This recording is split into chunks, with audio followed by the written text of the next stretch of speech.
Hello everyone, welcome back to my channel NS world. চলে এসেছি নতুন আরও একটা ব্লগের সাথে। সকাল সকাল ঠান্ডার মধ্যে একদম। তো ঘুম থেকে উঠে তোমাদের দাদাভাই তো ব্রেকফাস্ট করে চলে গেছে, আর আমি এখন একটু জল খাচ্ছি। আমি ব্রেকফাস্ট করব, আজকে এখনও ব্রেকফাস্ট হয়নি আমার। তো আজকে খাবো মুড়ি, চানাচুর আর চা। এই যে চানাচুরের প্যাকেটটা তোমাদের দাদাভাই কালকে নিয়ে এসেছিল, তো আর খোলা হয়নি, এখনই খুলে মুড়ি দিয়ে খাবো। আর কম্বলের মধ্যে বসে বসেই খাবো, তারপরে কাজ শুরু করব। আজকে না ভাবছি একটু লেটেই কাজ শুরু করব, কারণ খুব ঠান্ডা লাগছে আজকে। এখানে তো বললামই ভীষণ ঠান্ডা পড়ে, ওই জন্য সকালের দিকে এত পরিমাণে ঠান্ডা নিয়েছি। আর এখন বাজে একটা মতো, তোমাদের দাদাভাই চলে এসছে। আজকে আমার এখনো রান্না হয়নি। আসলে ও তো আসে জানোই তোমরা 2:30 2টোর সময়। তো আমি ভাবলাম রান্নাটা করব, স্নান করে সব রেডি করা আছে। কিন্তু এখন ও এসে বলছে ওর কোথাও একটা যেতে হবে, হয়তো আজকে মানে 2:30টার সময় এক্ষুনি চলে যাবে। তো তাড়াতাড়ি করে আমি এখন রান্না শুরু করব। এইদিকে সব কিছু রেডি করা দেখায়। ভেবেছিলাম মিক্স সবজি করব, ওই জন্য এখানে সব রকম সবজি কাটা আছে। আলু, বিনস, মটরশুঁটি, গাজর, ক্যাপসিকাম সব কিছু। এখানে মটরশুঁটি ছাড়ানো আছে, বাঁধাকপি সিদ্ধ করা আছে, বাঁধাকপির তরকারি করব তাই।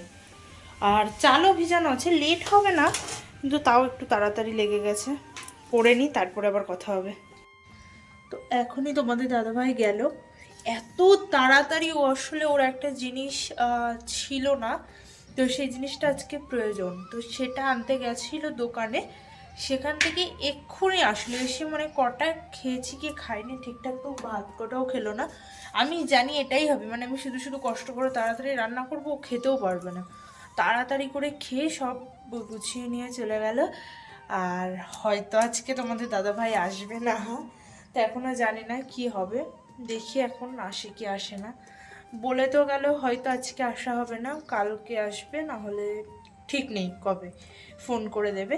তো এখন আমি খাবো। এখন ওই 2:45 মতো বাজে, ভীষণ খিদে পেয়ে গেছে।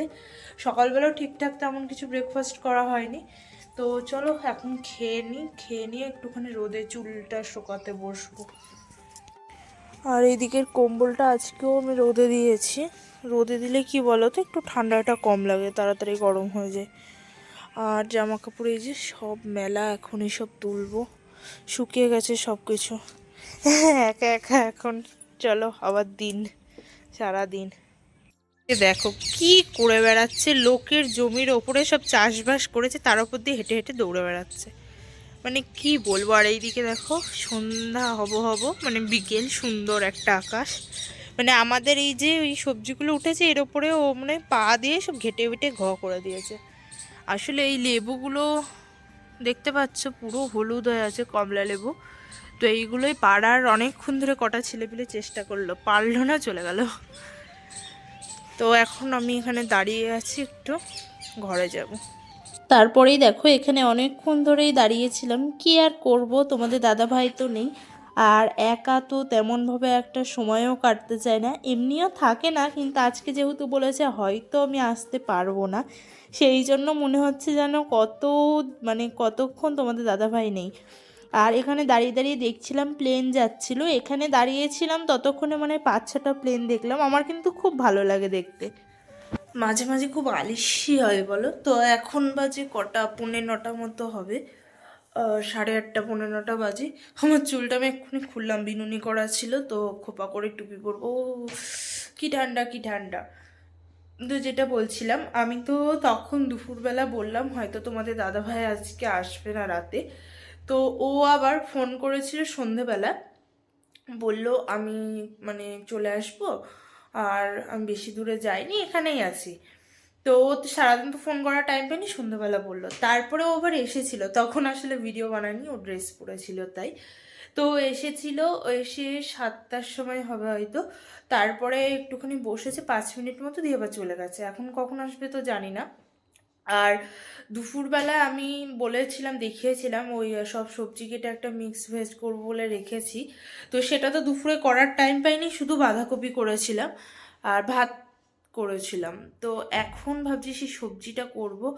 আর আমি না ভাবছি একটু রুটি খাবো, কেন জানি না আজকে মনে হচ্ছে একটু রুটি খেতে ইচ্ছা করছে। তো এখন দেখি মানে তরকারিটা করব। এত আলিশি হচ্ছে কম্বলের মধ্যে, এই যে কম্বল গায়ে দিয়ে এতক্ষণ ধরে শুয়েছিলাম, ভীষণ ঠান্ডা ভীষণ ঠান্ডা, মানে কম্বল গায়ে দিয়ে শুয়ে থেকে থেকে এক্ষুনি উঠলাম মনে অনেকটা সাহস নিয়ে। এখন দেখি রান্নাঘরে গিয়ে আবার সবজিটা বানাই। ইচ্ছে করছে না, তাও খেতে হলে করতেই হবে। এমন না যে সবজি নেই, দুপুরবেলা বাঁধাকপিটা একটু বেশি করেই করেছিলাম, আছে অনেকটাই, কিন্তু সবজিগুলো কাটা নষ্ট হয়ে যেতে পারে। আর বানাবো বলে রেখেই দিয়েছিলাম, বানিয়েই নিই, কালকে তাহলে কিছু একটা বানিয়ে নিলেই হয়ে যাবে, সবজি তো থাকবে। তো চলো বানিয়ে নিই। দেখো আমি নতুন মোজা পরেছি। আমি না কোনোদিন মোজা পরি না, মোজা আমার একদম পছন্দ না, কিন্তু এখানে যা ঠান্ডা বাধ্য হয়ে পড়তেই হয়েছে। আর আমার এই যে চটিটা ধুয়ে দিয়েছিলাম, ভিজেছিল দুদিন, এত কষ্ট পেয়েছি, আজকে থেকে আবার পরতে পারছি। চলো রুটি করা যাক। হি হি হি হি। ও তোমাদের দাদাভাই দেখো এখানে গ্লাভসটা রেখেছে, রেখে চলে গেছে, আর না নিয়েই চলে গেছে। কি বলবো বলো, এখন এমনই তাড়াতাড়ি করে ভুলে যাই। চলো রান্নাঘরে যাওয়া যাক, খুব ঠান্ডা। তারপরেই চলে এসেছি রান্নাঘরে, রান্না তো হয়েও গেছে, এদিকে তোমাদের দাদাভাই চলে এসেছে। তো ও তো বললামই যাইনি কোথাও, এখানেই আছে। তো এখন স্নান টান করলো, করে দেখো টুপি পরে বসে আছে, এপাশে গায়ে সোয়েটার নেই, মানে একে দেখে না আমার এত হাসি পায়। আর আজকের ব্লগটা একটু এমনই খাপছাড়া হয়েছে, মানে তেমনভাবে কোনো ভিডিও বানানোই হয়নি পুরো দিনে, ব্লগটা এমনিতেও একটু ছোটই হয়েছে। আর যাই হোক দেখে নাও, এটাই আর কি করা যাবে। আর তারপরেই দেখো এটা হচ্ছে ডিনার, আমার রুটি, মিক্স ভেজ আর বাঁধাকপির তরকারি, আর তোমাদের দাদাভাই তো ভাত খাবে। আমার জানি না কেন ইচ্ছে হলো একটু রুটি খেতে। এই যে তোমাদের শীতকালের একটা রগর দেখাই, এটা হলো টুপি পরে শুয়েছি। টুপি পরে কে কম্বলের ভেতর শুয়ে? তাকাও আমার দিকে, তুমি যতই ঢং করো দেখা যাচ্ছে তুমি ফোন ঘাটছো। টুপি পরে কে শোয় আগে বলো, বলো। টুপি পরে কেউ ঘুমাতে দেখেছো কাউকে? টুপি কোথায়? টুপি না তো কি ওটা? ঠান্ডার মধ্যে টুপি পরে শুতে হয় নাকি? তো যাই হোক আমিও চলে এসেছি, ব্রাশ করে মুখে ক্রিম লাগিয়ে নিয়েছি। আর এত ঠান্ডা, যতই ক্রিম লাগাই কিছুক্ষণ পর আবার মুখ সেই শুকিয়ে হয়ে যায়। এদিকে আসলে একটা মানে শুকনো ঠান্ডা মতো। তো যাই হোক আজকের ব্লগটা এটুকুই। যদি কিছু ভালো লাগে থাকে চ্যানেলটা সাবস্ক্রাইব করে দেবে, একটা লাইক আর একটা কমেন্ট করে দেবে। দেখাবে নতুন আরও একটা ব্লগের সাথে। টাটা সবাইকে।